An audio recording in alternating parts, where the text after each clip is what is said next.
I see Ann Gowdy and Jim Rule and see Amanda. Thank you all so much for being here. And Colette, thanks for being here. Lots of folks.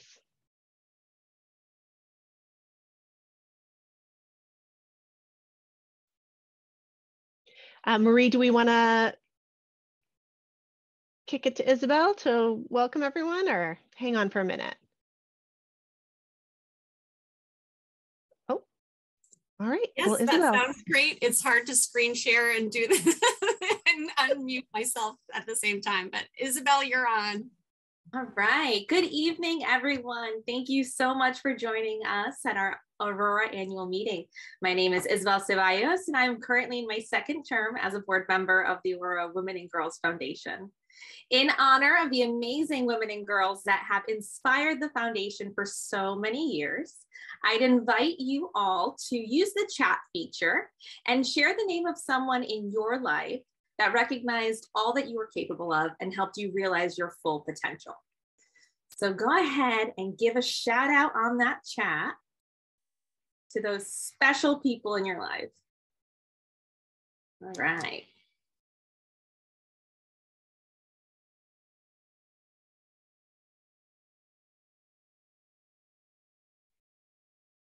I love it. Yes.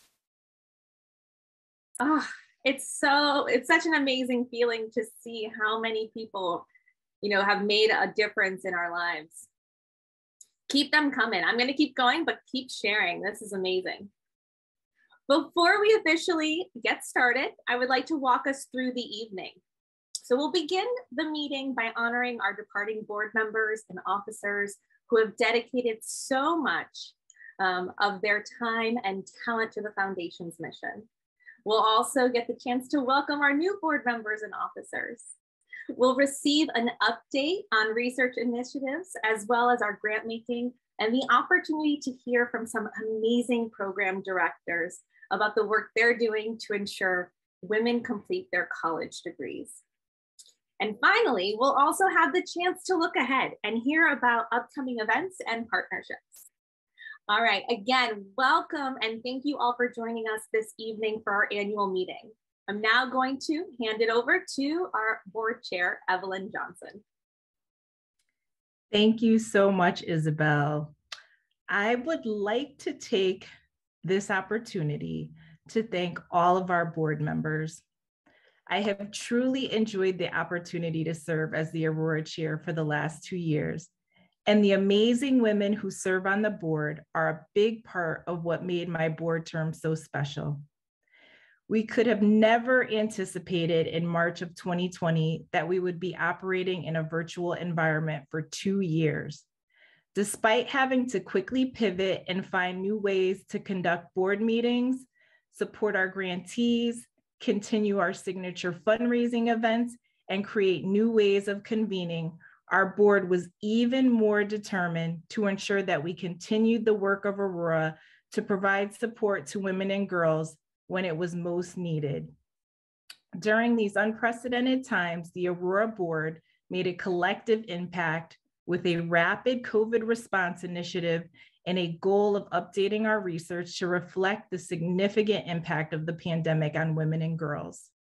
Despite Zoom fatigue and taking on more responsibilities to assist with family and friends during the pandemic, the board never missed a beat and was always ready to do the necessary work to continue our mission. I saw a quote which perfectly describes how I feel about all the amazing women on the Aurora board. It said, "A truly great board member is hard to find, difficult to part with, and impossible to forget." That is certainly how I feel about the women we'd like to recognize that are transitioning off the board. Marissa Mounds joined the board in 2016, and during her tenure, she served as vice chair, member at large, and as a co-chair of the grants committee. Under Marissa's leadership, the grants committee expanded the Launch Your Leadership Journey program from 1 campus to 2, supporting students at both Tunxas Community College and as Nantucket Community College. Jennifer Penoyer joined the board in 2017. She served on the Grants Committee and co-chaired the 2021 100 Men campaign, which had a record-breaking year, raising $42,000 and recruiting 154 men to support the campaign. Lori Goldsmith joined the board in 2018. She served on the Grants Committee as well as the Governance Committee. Lori's contributions to the Governance Committee assisted in building a strong leadership team. Thank you, Marissa, Jennifer, and Lori. We would also like to express our gratitude to everyone who served as an officer last year, and we'd like to give a special thanks to Maureen Cooper, who served as our treasurer for 4 years and will continue to serve on our finance and investment committees, and will be co-chairing our 2022 100 Men campaign.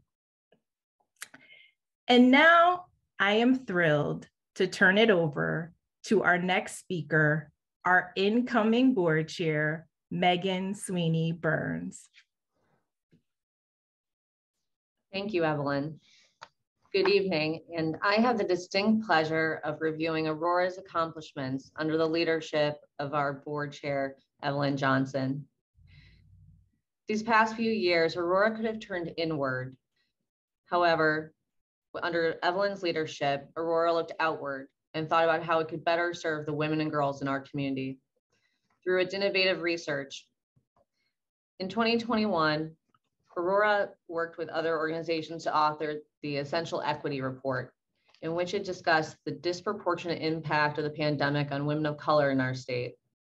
In 2022, Aurora and other organizations, again, worked to publish Exposing Connecticut's Eviction Crisis. For the first time, there was research documenting the disproportionate impact of evictions on women of color in our community. Through Aurora's data literacy training, over 50 nonprofits serving women and girls in our community learned how to use Aurora's data to better inform its own programming and also to secure its funding. While Evelyn served as board chair, Aurora took its recognition to the national stage. Aurora was a featured speaker and presenter at the Gates Foundation Greater Giving Summit, in which it was an example of the power of everyday giving to build equity for communities. Aurora held innovative virtual events that kept Aurora's community connected.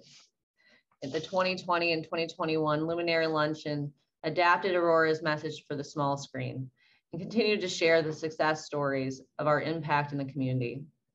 Evelyn's involvement in words at both events made a lasting impact on grantees, sponsors, and board members alike.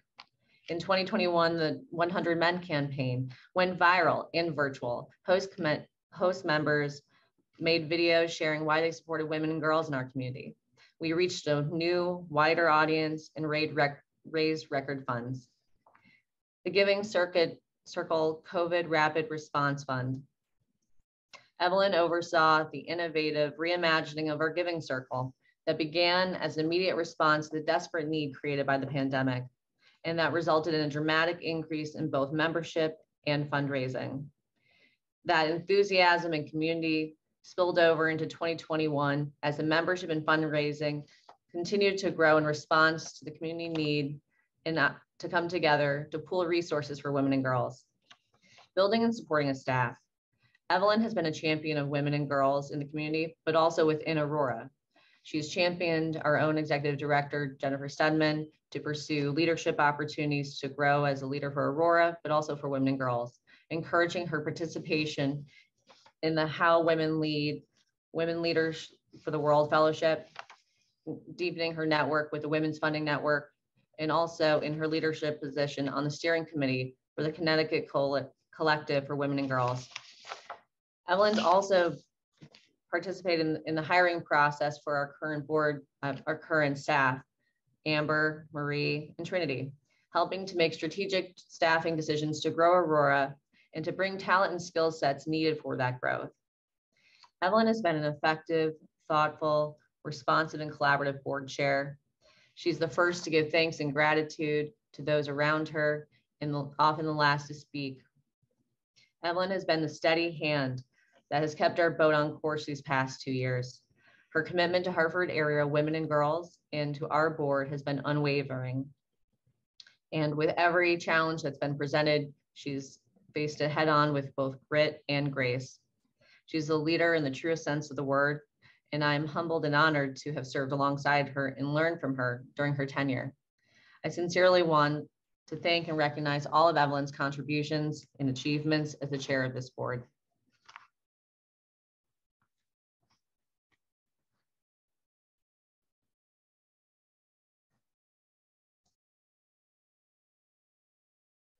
Oh, Marie, we can't hear the sound. It's been incredible, and I'm so okay. I'll try that again. Sorry.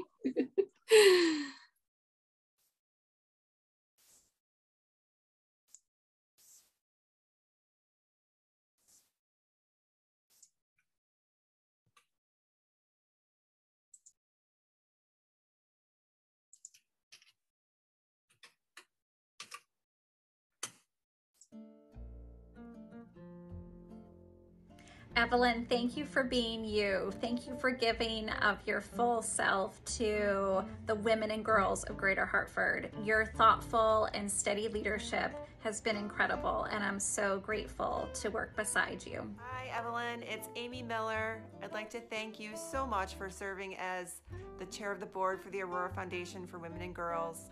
You have done such an amazing job, Evelyn, and in addition to just the wonderful, fantastic achievements that you have helped guide Aurora towards throughout your tenure, I will remember the most your thankfulness, your appreciativeness to everybody that you've come across, whether it's board members, volunteers, friends of Aurora, grantees. You say thank you to everybody, and for me personally, I know that inspires me to do that much more for Aurora. Dearest Evelyn, I appreciate you so much for introducing me first to Aurora. Your kindness, considerate thought, and commitment to Aurora is admired by myself and the entire board. It's your leadership skills that have made you perfect for this job, and it is really hard to see you go. Nonetheless, upward and onward to my friend. Don't ever let Evelyn's quiet demeanor fool you.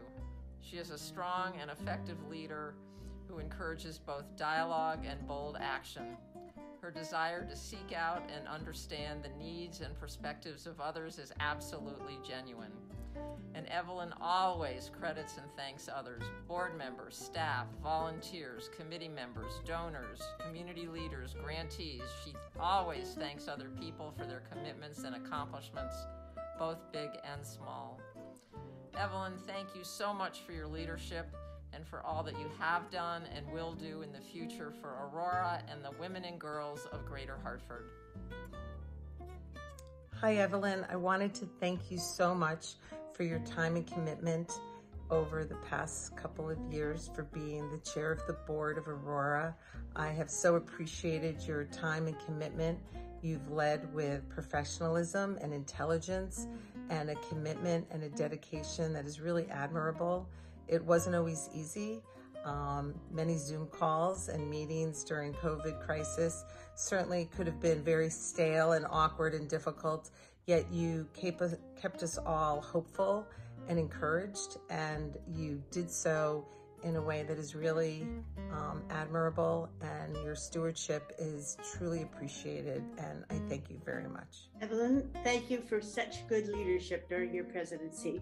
Jenny really depended on you during the pandemic, and you were a steady hand at the tiller. We are grateful for your service and for all you've done. Thank you. Hi, Evelyn. This is Kate Eichel, and I'm sending my thanks and gratitude for your service to Aurora as the board chair. I know the past few years have not been easy, and meeting virtually is very challenging, but it's my first year on the board, and you've really made an impression on me with your thoughtfulness as a leader, your grace, and your ability to make everyone feel welcome and included, even when we're meeting virtually and even when there's so many other challenges going on in our lives. I look forward to working with you more in service together with Aurora. Thank you again. Hi, Evelyn. Hi, Evelyn. We here at Home Office had to be sure and thank you for your amazing 2 years as Aurora's board chair. I know for me personally, you have always been there whenever I needed you, and it's so appreciated. And we're so glad that you connected us with the fabulous Trinity Williams, who's been our social media manager. Take it away, Trinity. Thank you to Evelyn for always being willing to help without hesitation. You are so appreciated. And now we'll hear from Amber. Thank you, Evelyn, for always being so supportive. I appreciate you. Take it away, Marie. Evelyn, your thoughtfulness has been a joy to receive over the past 2 years. You are a treasure. Thanks, Evelyn. Thank you, Evelyn.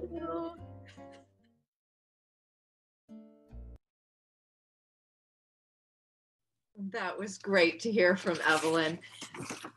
It's always so exciting when working with this wonderful board and all the amazing women who are on it. For those of you who don't know me, I'm Carolyn Hoffman, and I serve as a member of the Aurora board as well. And I'm also on the governance committee. It's on behalf of the governance committee that I am speaking to you tonight.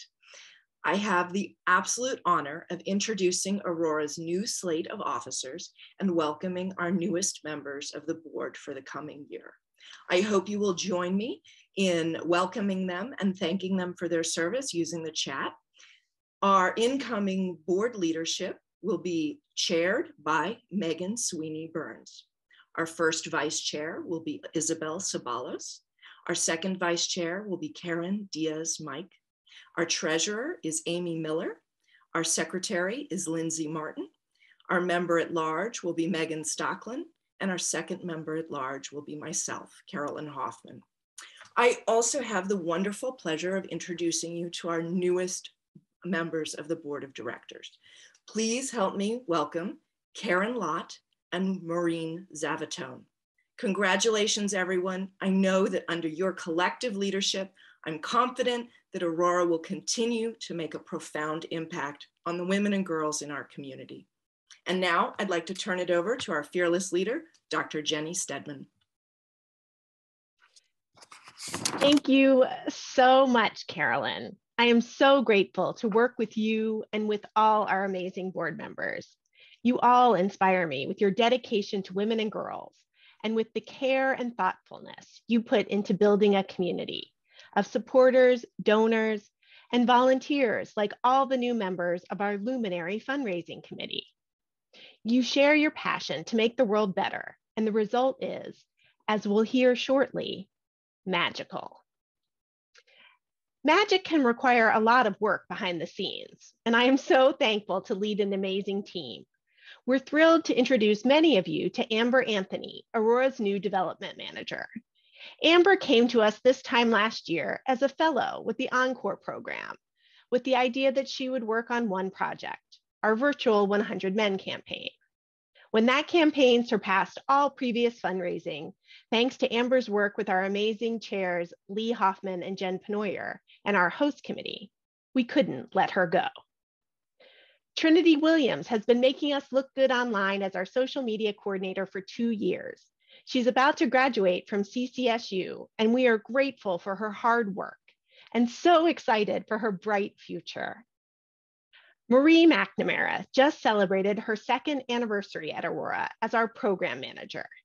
I'm so grateful for Marie's friendship. Her warmth and dedication shine in all that she does.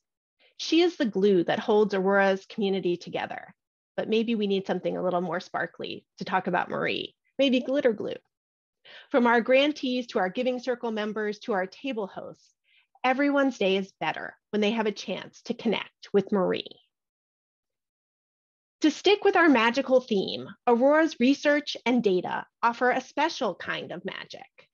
They make the invisible visible. Our Women and Girls data platform has just been updated, and it remains a one-of-a-kind resource for understanding the needs of women and girls across Connecticut. With this kind of easily accessible data, we make the needs of women and girls, and particularly of women and girls of color, impossible to ignore.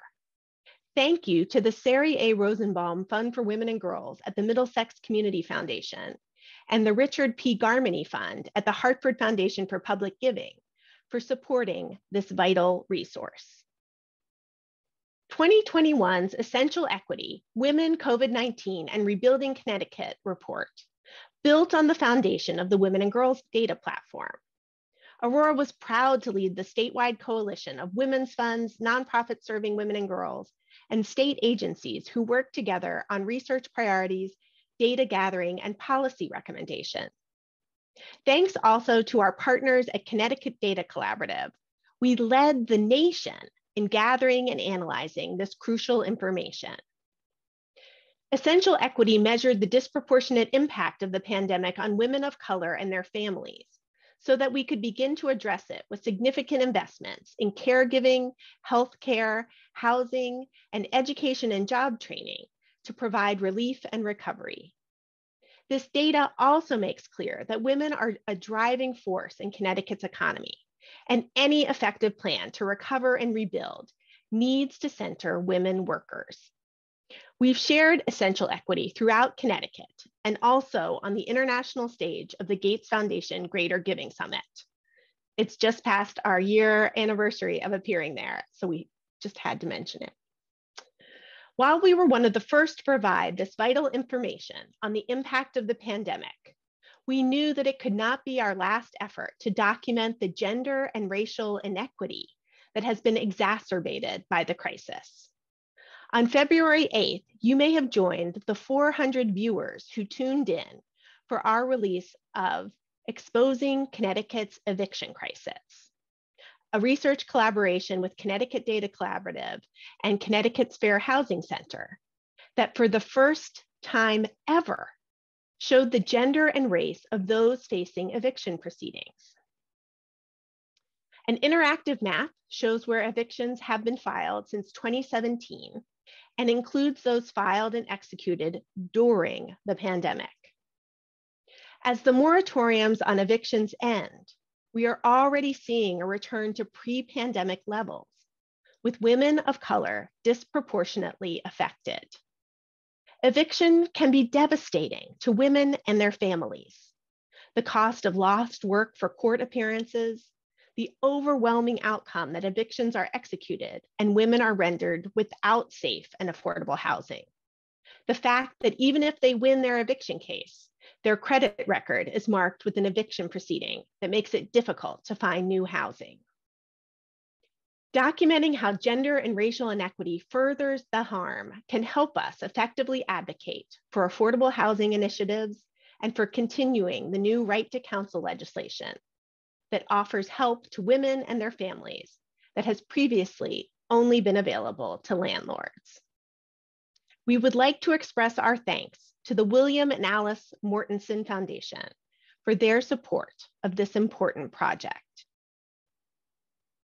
While the Essential Equity Report identified housing as a crucial need for women and their families, it also affirmed that Aurora's investment in women's college success was an effective strategy to disrupt gender and racial inequity and build women's economic mobility. We found that for the first time in Connecticut's history, women surpassed men in applying for unemployment benefits. And 75% of those women did not have a college degree. Aurora's research confirms that we're on the right track to provide educational and economic opportunity for women. We are so grateful that you share our vision, that you have generously supported our grant making so that we can fund programs that are building those opportunities. Aurora will award $100,000 to college success programs for women in 2022, thanks to your generous support, and to the support of the Widows Society, a Hartford-based group of women that has supported single women who are underserved and underrepresented since 1825. We were deeply honored to receive $100,000, the largest single gift Aurora has ever received from the Widows Society in 2021. The organization has dissolved, but recognized Aurora as a worthy steward to carry forward their work. We will use this gift over the next several years to increase our grant making to pre-pandemic levels. For us, the Widows Society represents the power and magic of women coming together to address the needs of other women. We are so grateful and honored by this gift, a passing of the torch for us to continue lighting the way for women and girls. Thank you so much. So next, we wanted you to meet the amazing women who develop and administer Aurora-funded college success programs, to learn about why your support matters so much. And as you'll hear, how a vision that sees the power and potential in every woman, every girl, is truly magical. Since 2014, you have helped Aurora support college success programs with 1,080 women participating. And of those, 68% were women of color. We would love to hear from all of our programs, and we are so appreciative of all the hard work these programs have done. But as you'll see, we could talk for hours, and we know you all have to get to dinner. In this video, I will be speaking with Donna Sadipo, Chief Program Officer of the YWCA Hartford region, who represents the YW Career Woman program that offers coaching, academic supports, stress management, financial literacy training, connections to additional supports, including housing, childcare, and food, with the goal of having students at Capital Community College and Manchester Community College complete their degrees in healthcare or business and go on to careers that provide a family-sustaining wage. And Dina Morris, Director of the Women's Advancement Initiative, University of Hartford, who represents the LEAD program that offers leadership development, academic support, peer mentoring, community service, and resiliency coaching to 100 young women a year. And Wanda Warschauer, Director of Academic Services, Charter Oak State College, who represents the Women in Transition program, a 20-year-old program designed to meet the needs of single working women with children by providing scholarships, an online learning option to address the needs for transportation and childcare that were barriers to graduation, coaching, academic supports, and technology support. So here we go. Could you share one specific strategy that you think addresses some of those needs that that the students have as they try to secure their education? I think really what's at the core of our program is creating a plan and believing that you can accomplish it. So we kind of take the vision board concept to the next level. So we look at where do you want to be, how can you get there, and what are the stages? But it's all about preparation. 99% planning and 1% luck. It's not about being lucky. It's about being planful, resourceful, and really leveraging your network so that it can meet your needs in the end. So we're really returning to basics, creating that plan. We celebrate small wins and those incremental goals. So it could be just waking up today. I've had coaching sessions with women, and that's what we celebrated because that was the huge accomplishment for that day and just being there, and we build from there. So it's also not a one size fits all, our work. We provide personalized coaching and training services because women are at different stages and places within their lives and their educational journey. So it's important that we don't just offer programs or activities that we say, check the box. It really is listening to our participants, understanding where they are, and then customizing and tailoring the program, to really fit their needs. Notice in our program is, our average age of students is 37. So they have developed a pattern of thinking that is, in some ways they've been conditioned to think that things are not going to work in their favor. And so the hardest part for us is, and you know, what we turn around is we look at it from a positive point of view, that failure is okay. If you didn't pass something or if you can't grasp something, it's okay. You know, it's not, no one has died from it. And really what we just need to do is now, how do we readjust so that it can happen the next time around? And we've noticed that in that type of positive thinking and moving forward as opposed to dwelling on the past, that we kind of, break through a little bit of, a conditioned response of giving up. So for us, our coaches are constantly going, it's okay if this didn't work out. Why didn't it work out? How can we fix this? And let's move forward and, set that aside, learn from it and move on. So our students are typically underserved. They're more vulnerable. They're 18 to 22-year-olds still finding their voice, still finding where they fit in the world. We're helping them to discover their strengths. So the opportunity and resilience coaching is critical for them. And if you think of these students that we work with, they're also the least likely students to walk to the financial aid office for advice or walk to the counseling and psychology office to get some assistance. So in addition to us coaching them, we will physically walk these students to other resources on campus to get them the additional tools that they need to be successful. I also want to say the life skill workshops are great, but outside events that help students move beyond their comfort zone and encourage them to engage with other peers is very important. They are then able to experience things they've never experienced before. And with only a staff of 3, social supports are very important, but we can't do it all ourselves. So we're so very thankful that we have peer mentors. Well, thank you all so much. I feel like the programs that Aurora supports have really honed over time the strategies that really work. And when I hear Dina talk about taking the time, the moments out of her day to walk a student across campus, right, to the office that they need to be at, when I think about you all and the work that you do, I'm so inspired by the care and the love that you put into it, certainly. But I think it's hard for many of the folks on our call tonight to imagine what your days are like. If you could share a little bit about the day in the life of being, running these programs, and, is there a hidden superhero skill that you maybe draw on as you're going through these days? We would love to hear about how you do your work. So, the difficult part for us is, for me in particular, because, I work at a higher education institution. So our beginning of a relationship with the student is from the moment that they deposit and they start taking classes. And then how the institution thinks is that, they persevere, we retain them until they graduate.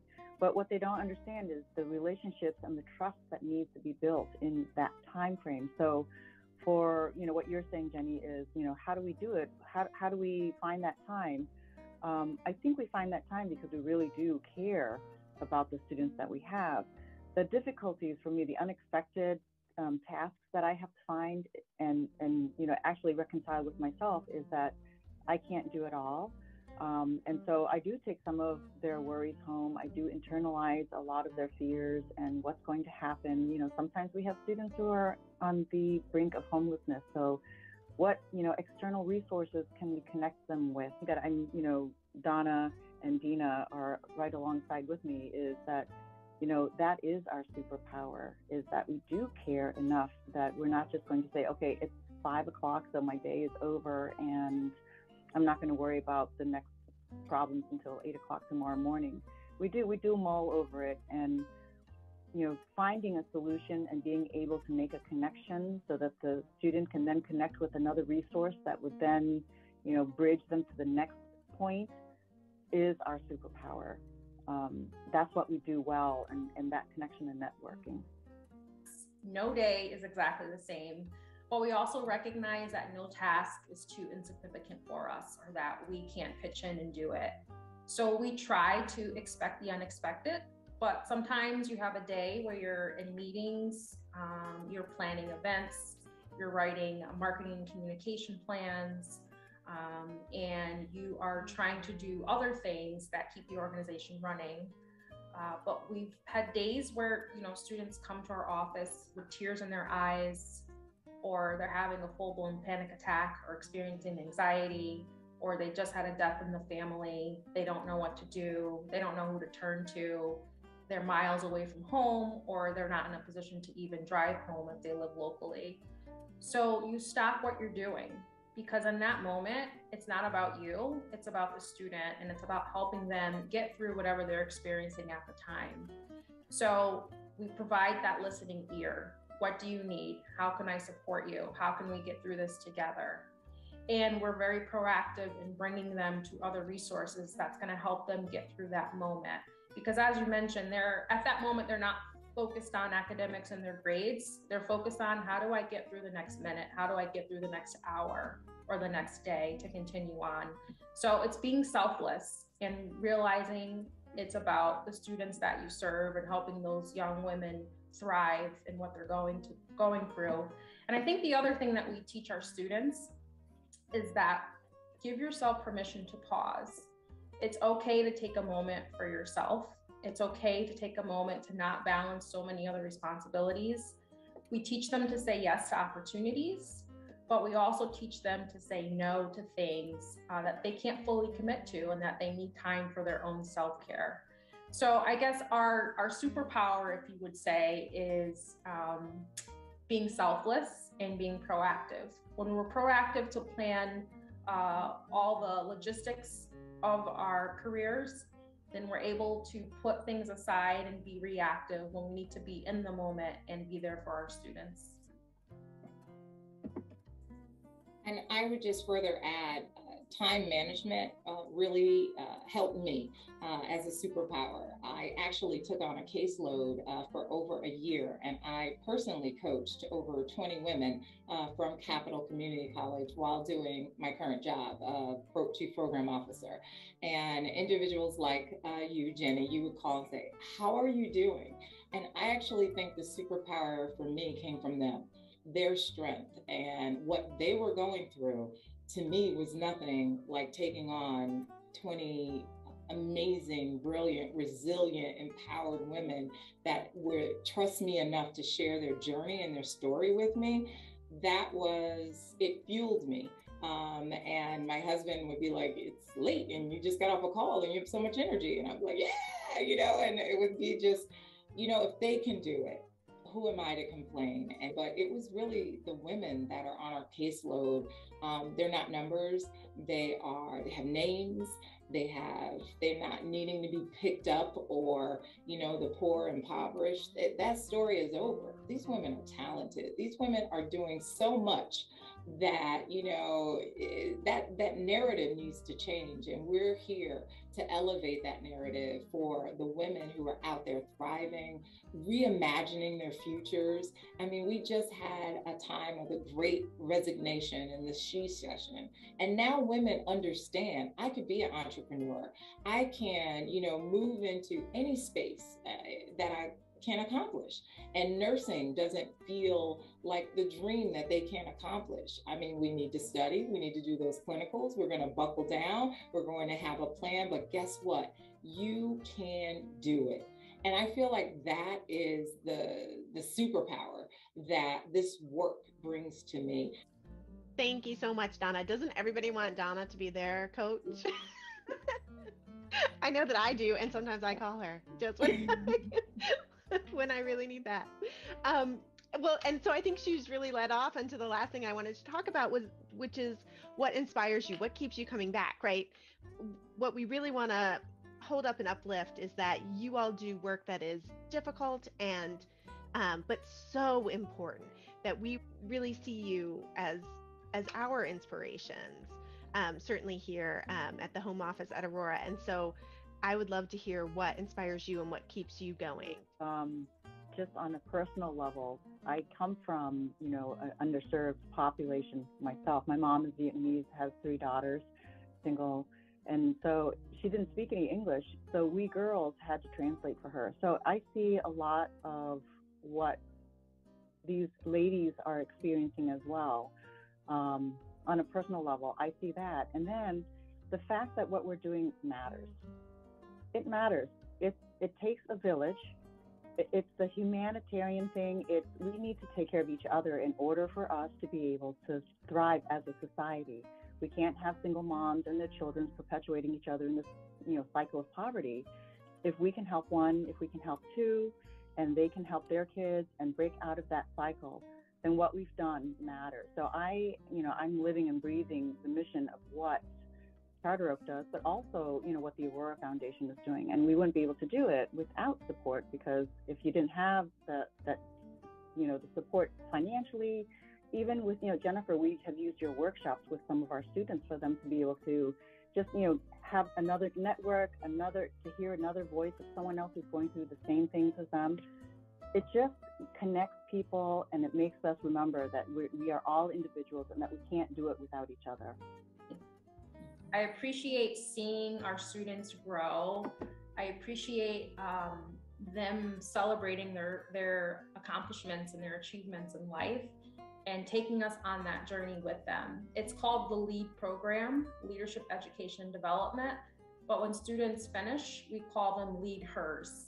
They are the next leaders of our community, and they really make the difference. So our students, they keep me young and on my toes, but they encourage and empower me as much as they say that we encourage and empower them. And I'll tell you one small story that gets me every time. So when students come to us in August of their first year, they haven't even taken a college course yet, they're first year students, we do a leadership retreat. And we give them an acorn pocket charm that they can carry with them. An acorn represents the potential and strength that each of them have, because an acorn can grow into a big, beautiful, mighty oak tree.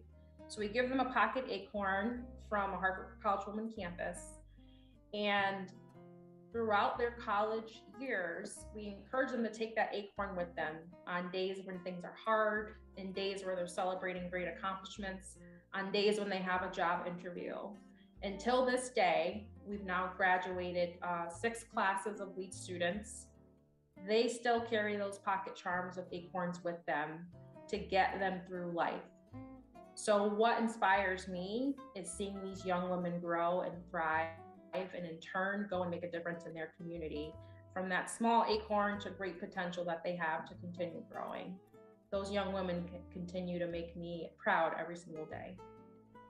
I just would also like to say the Aurora Foundation for believing in the importance of what we all just said.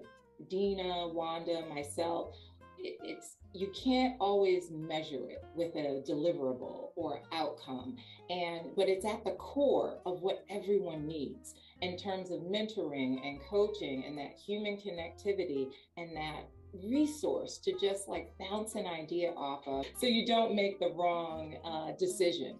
And I think that's just really important. And I want to thank you for funding work like ours that's different, because that gets our women to their long-term goal of becoming a registered nurse, of entering into the business and IT sector and manufacturing sector.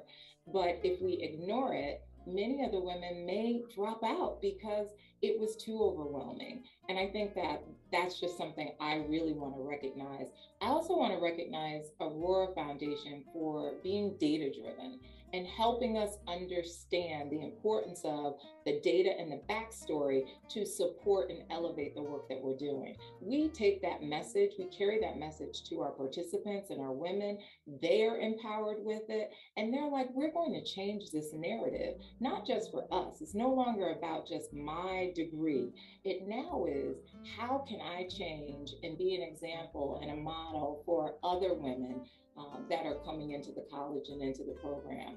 One thing that's interesting is that we have our students helping us with recruitment now. And it's like, before we thought of it, but with COVID and social isolation, they know where they know where they are, whether it's the library or somewhere different. And I think that's really important, because the student now is saying, this is why I, with a busy schedule of family, part-time job and school, this is why I take time out of my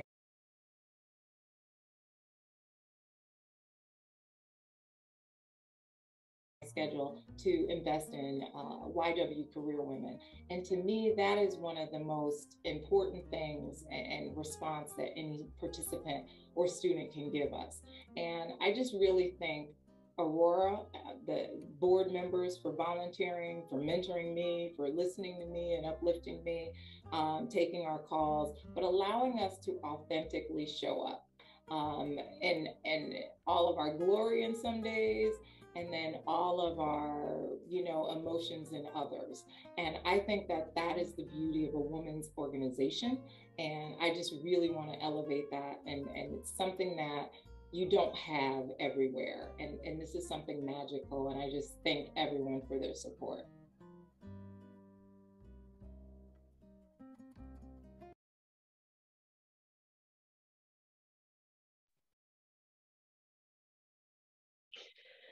Thank you so much, Donna, Dina, and Wanda. You are absolutely an inspiration to me. And we were so glad to hear from you about the vital work that you do. We are so proud to support your programs with our grant making. But we're also proud of all the other ways that Aurora supports our grantees and other nonprofits serving women and girls across the region. In January, we hosted a special educational opportunity with Nelba Marquez Green on updated strategies based in brain science for providing trauma-informed care to women and girls. 40 organizations across the region participated, and we are grateful to former Aurora board member Carly Mao for providing copies of What Happened to You? Conversations on Trauma, Resilience, and Healing by Dr. Bruce Perry and Oprah Winfrey to every participant. Thanks so much, Carly. And we are grateful to the Richard P. Garmany Fund at the Hartford Foundation for Public Giving for providing program support to make this vital program possible. We're also excited to have begun our series of coffee and convenings, where we host meetings every other month for organizations serving women and girls to connect, network, and share resources. Thanks to Marie for getting that off the ground. And this community building extends to all of you, our community of luminaries who invest in the future of women and girls. We are thrilled to announce that we'll have a chance to be in person for our annual fundraiser. We want to gather safely, so we're going to an outdoor venue and a brand new format. This fall, we'll see you at the Dunkin' Donuts Park for Luminary Cocktails for Community, a celebration of the way you light the way for women and girls. I know that you all are loving how I put the logo on that Jumbotron on that slide. I'm very proud of myself. Amber is going to share the amazing community partners who have already signed on to support and join us, and our in-person 100 Men campaign that will also bring us together for women and girls. I'll turn it over to Amber to share more. Thanks, Jenny. This past year, the 100 Men campaign turned into the 154 Men campaign. The male community leaders stepped up and shared why they support Aurora, launching a viral video campaign. We heard from dads wanting a solid future for their daughters, leaders wanting more women in their fields, and men who were raised by single mothers. The campaign exceeded our fundraising goals. Thank you to our 2021 100 Men Host Committee and their co-chairs Lee Hoffman and Jen Penoyer. 2022 100 Men campaign is getting underway, and we are so excited to be in person this year and partnering with Hartford Athletic Green and Blue Foundation. Join us June 15th at Dillon Stadium. Come for networking and fundraising, stay for the match. What makes Aurora so strong is our community partners. We are so grateful to all of you who stepped up early to partner with us year-round. We value you and your participation in our events, forums, data releases, because when you show up, you allow change to take place for the women and girls in Greater Hartford. We are thrilled now to highlight our current year-round community partners. Hartford Athletic, Green and Blue Foundation, Bruce Mandel and Michelle Rue. Family First Life, Sean Mike. Landmark Partners and Heirs Company, Tina St. Pierre and Laura Radmore. CVS, Aetna, Lindsay Martin. Liberty Bank, Amy Craffa. Symetra, Beth Osborne. Tokyo Marine, Joanne Leffert. Rule, Burns and Britt, LLC. Jim Rule, and Board Chair, Meghan Burns. If you want to join this great team of community leaders and partners, please contact me. I would love to add you to this amazing list. Now to Marie.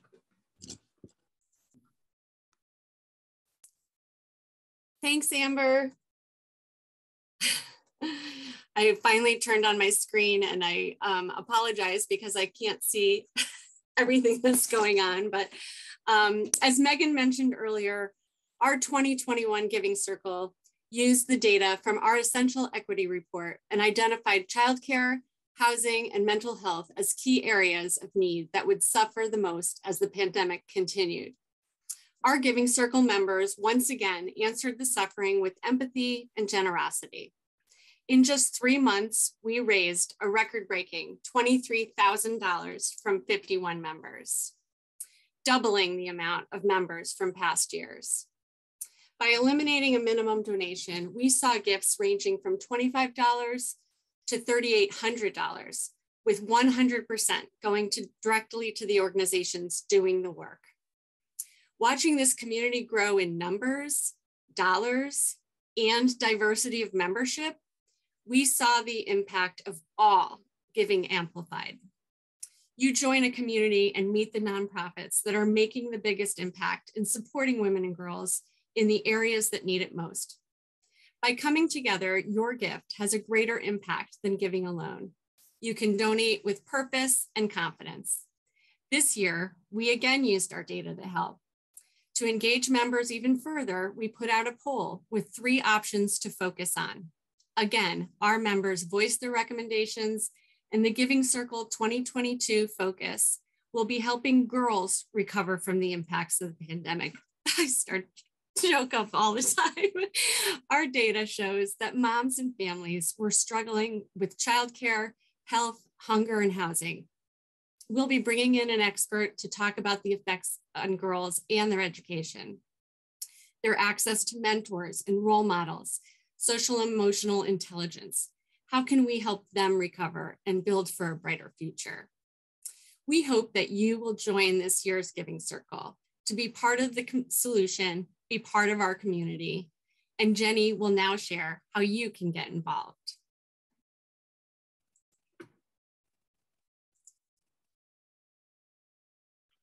Great.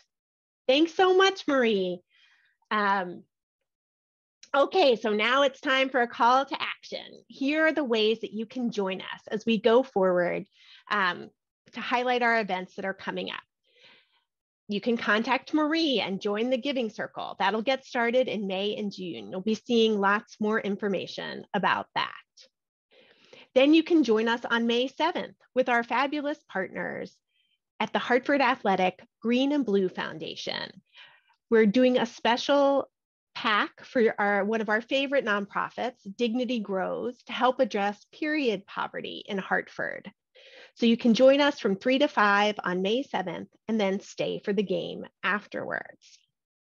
And if that's not enough soccer for you, please be sure to tell the male community leaders, colleagues, and family members in your life about the 100 Men campaign and our kickoff event on June 15th from 5 to 6:30. Come for the networking and fundraising and stay for the match afterward. And finally, be on the lookout for more details about our upcoming Luminary Cocktails for Community, our in-person celebration at Dunkin' Donuts Park. We hope to see you all there. And of course, finally, be sure and follow us on all of our social media. If you can comment and share our posts, we'll grow this fabulous community of luminaries who light the way for women and girls. We can't thank you all enough. Tonight was really meant to be a very special thank you None of this would be possible without you. We're so proud of the community that we've built, of the empathy and generosity that guides your wonderful support of women and girls. Thank you all so very much. And thank you for joining us here tonight. We hope that you stay cozy and warm and enjoy a fabulous rest of your evening.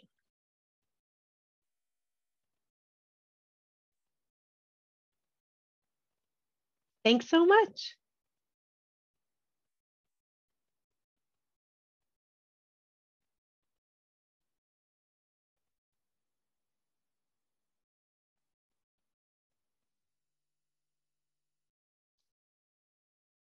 So great to see so many of you. Thank you so much. I'm not turning it off because everyone's putting nice things in the chat and I don't want to miss it. Great job, team. Thank you.